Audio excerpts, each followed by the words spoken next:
Odcinek powstał wyłącznie dzięki wsparciu patronów. Jest 1964 rok. W moskiewskich zakładach cukierniczych Czerwony Październik prowadzone są eksperymenty nad nowym typem jedzenia. Wcześniej niedostępnym dla szerokiego grona obywateli Związku Radzieckiego. Nad nową czekoladą.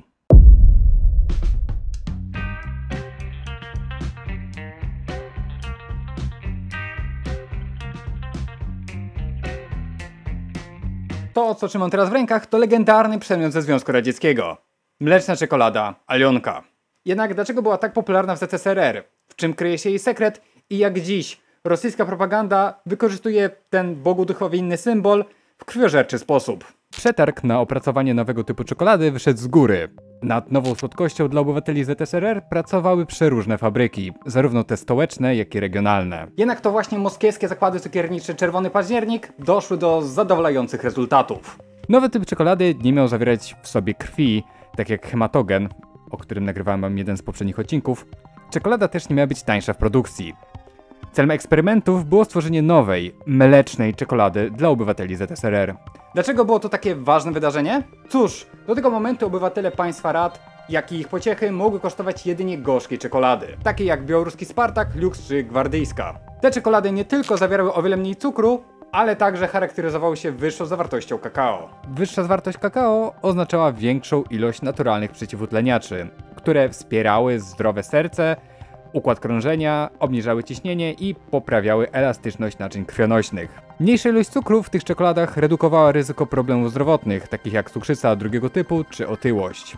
Ponadto te gorzkie czekolady oferowały więcej błonnika i składników mineralnych, takich jak magnez czy żelazo, które wspierają metabolizm i funkcjonowanie układu nerwowego, co czyniło je o wiele bardziej korzystnymi dla zdrowia. Z tego też gorzkie czekolady, które dominowały na rynku, miały swoje unikalne zalety. Co ciekawe, to pomimo bardzo specyficznego modelu gospodarki w Związku Radzieckim, czekolady w Związku Radzieckim nigdy nie brakowało. ZSRR, będąc największym krajem na świecie, było mocno zaangażowane w międzynarodową politykę i szerzenie na światową skalę idei rewolucji komunistycznej. Dlatego też aktywnie wspierało ruchy antykolonialne w Afryce, dostarczając zarówno towary, jak i wsparcie militarne.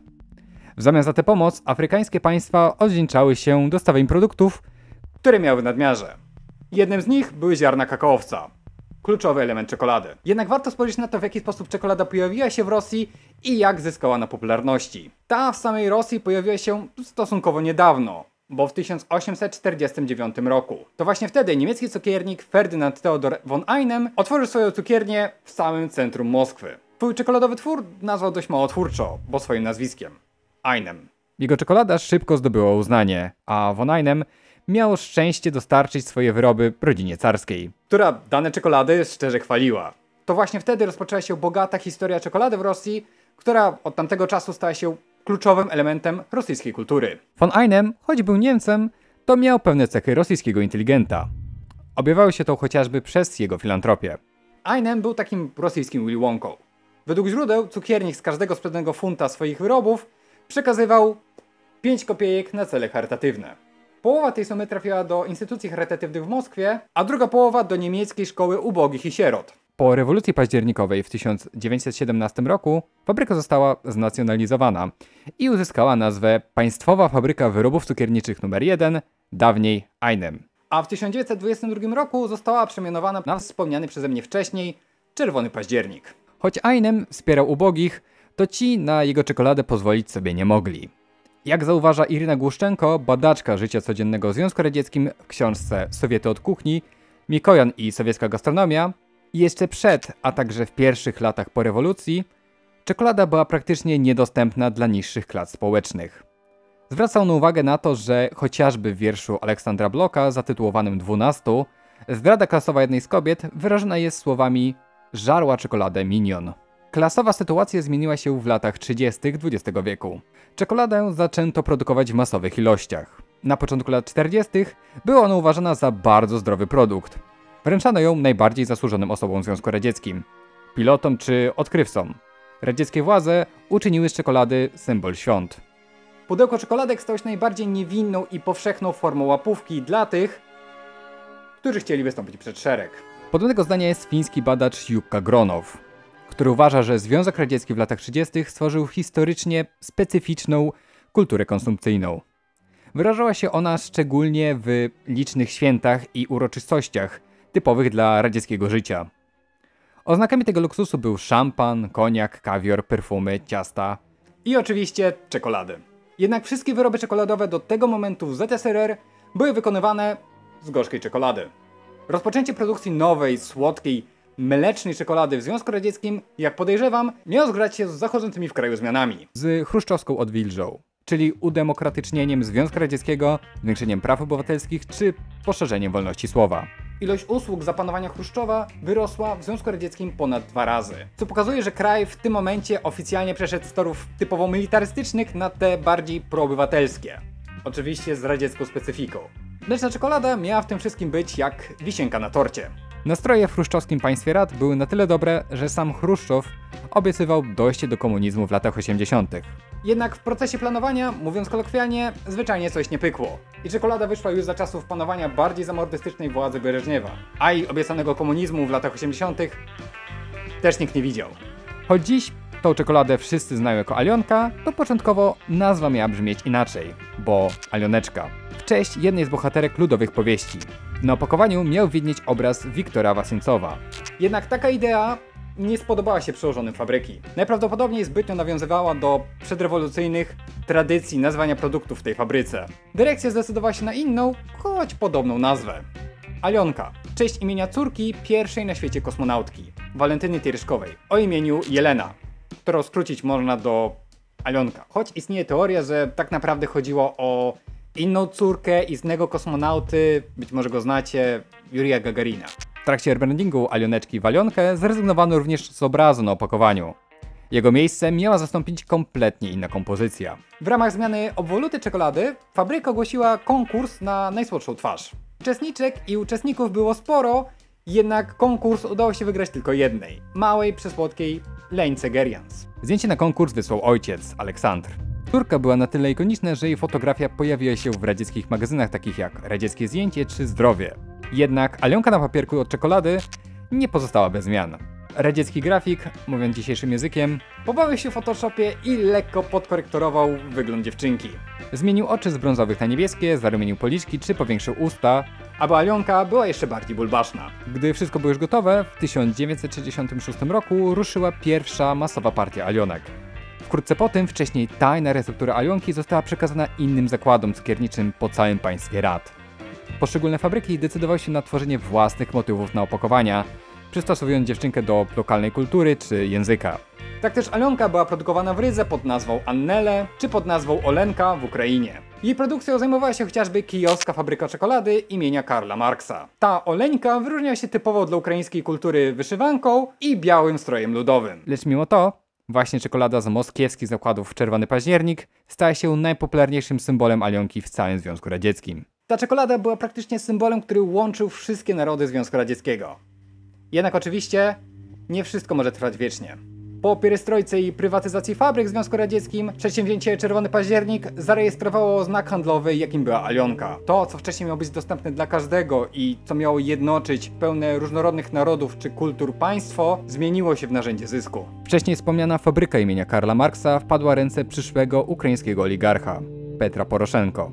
Podobny los czekał fabrykę Czerwony Październik. Ta w latach 90. zmieniła się w spółkę akcyjną i przechodziła z rąk do rąk różnych oligarchów. Na dany moment Czerwony Październik należy do holdingu Guta, a szefem zarządu jest niejaki Jurij Gusin, jeden z najbogatszych rosyjskich oligarchów wchodzący w spis Forbes. W skład holdingu wchodzą też inne, niegdyś radzieckie przedsięwzięcia cukiernicze, takie jak Rotfront czy Babajewski. Guta oprócz tego posiada własny Guta Bank, deweloperski Guta Development, Guta Estate, Guta Finance. Dużo jeszcze tych Guta. No tak, bo jeszcze w 2005 roku koncern Guta planował wziąć udział w budowie Moskwa City, ekonomicznego rejonu Moskwy, o którym to już pewnie troszeczkę słyszeliście. Według ustaleń wcześniej wymienionego portalu Forbes, oligarcha na 2018 rok posiadał majątek w wysokości $1 miliarda. Swoje zaszczytne 2124 miejsce na liście Forbes opuścił w 2019 roku. Jednak wciąż trzymał w portfelu większość rosyjskiego przemysłu cukierniczego. Czerwony Październik, po zarejestrowaniu znaku handlowego Alionki, zabezpieczył sobie dochód i wysokie miejsce na rynku wyrobów cukierniczych. nie tylko w nowo powstałej Federacji Rosyjskiej, ale także za jej granicami w państwach tzw. SNG. Firma ta aktywnie zwalcza wszelkie próby podrobienia jedynej i prawdziwej Alionki. Zarząd Czerwonego Października nie jest jednak jedynym podmiotem walczącym o prawa Alionki. Jest nią również Jelena Gerians. Ta sama dziewczynka, której zdjęcie uwieczniono na obwolucie legendarnej czekolady. W 2000 roku kobieta podała do sądu fabrykę słodyczy z żądaniem wypłacenia 5 milionów rubli odszkodowania za naruszenie praw autorskich. Dziś to jakieś 200 000 złotych. Gerians sprawę z Czerwonym Październikiem niestety przegrała. Zdecydować miał o tym fakt tego, że nie jest ona autorką fotografii, a i sama Alionka znajdująca się na czekoladzie została poddana zmianom. Dziś kobieta ta mieszka z dwójką dzieci w podmoskiewskich Chimkach i pracuje jako farmaceutka w jednej z miejscowych aptek. Mimo dziesiątek lat od momentu sprywatyzowania zakładów Czerwony Październik, setek tysięcy wyprodukowanych czekolad z podobizną dziewczynki, Gerians nie zarobiła złamanego grosza.